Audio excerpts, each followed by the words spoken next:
Malvern Knowles Miniature Golf Course. I'm about to meet with Malvern Knoll, who was the first eyewitness of this UFO that he saw at 4 o'clock in the morning over Highland, Illinois.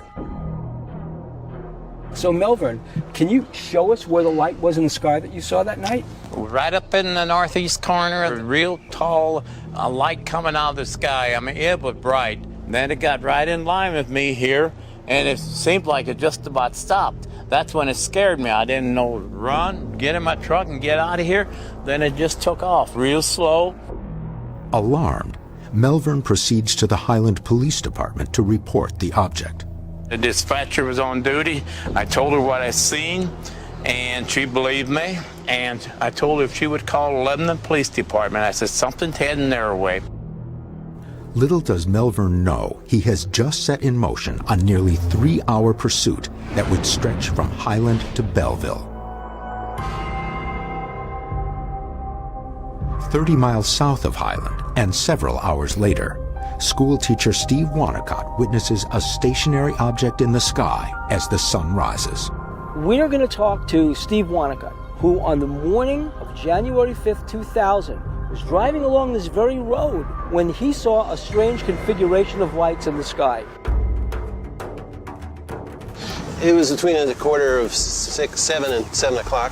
At first I thought it was some aircraft going to land at St. Louis Downtown Airport here. The more I looked at it, the more apparent it was that this was no ordinary aircraft. What initially drew your attention to this object? As I was watching it, the sun was coming up and the sky was lighting. And it looked like it was just sitting there in the sky. With Steve and Malvern possibly seeing the same object, Ted has brought in CGI artist John Bavaresco to interview them individually and see if their descriptions have a common link. Malvern, you're one of the key witnesses of this case, so I felt like the best we could do, considering the circumstances, would be to get your description, create a model that accurately depicts what you saw that night. So what was the overall shape of the craft? From my angle of it, it looked like a side of a house. Any details that you could make out? No, just the inside. They had 6 windows, and they were all 6 windows, all lit up.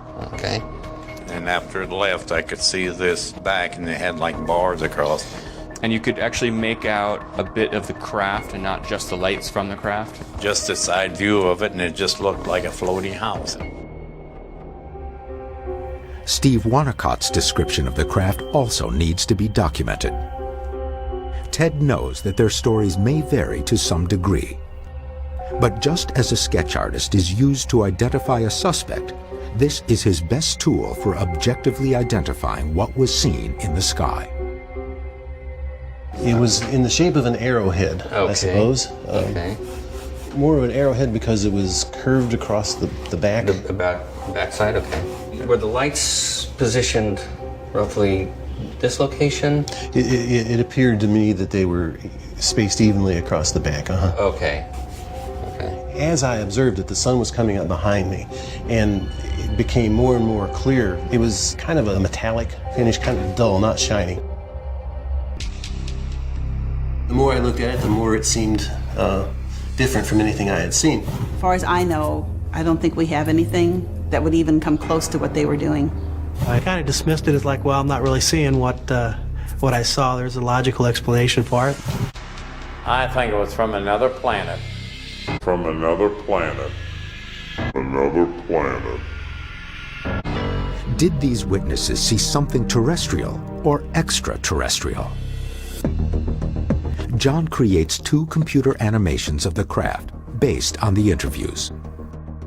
The only way to know if the sketches are accurate is to show the finished version to eyewitnesses for verification. This is the final render. Oh, wow. That's it. That's what I saw, yeah. What do you think, Malvern? And that's what I seen. And you've never seen anything like that before or since? I haven't.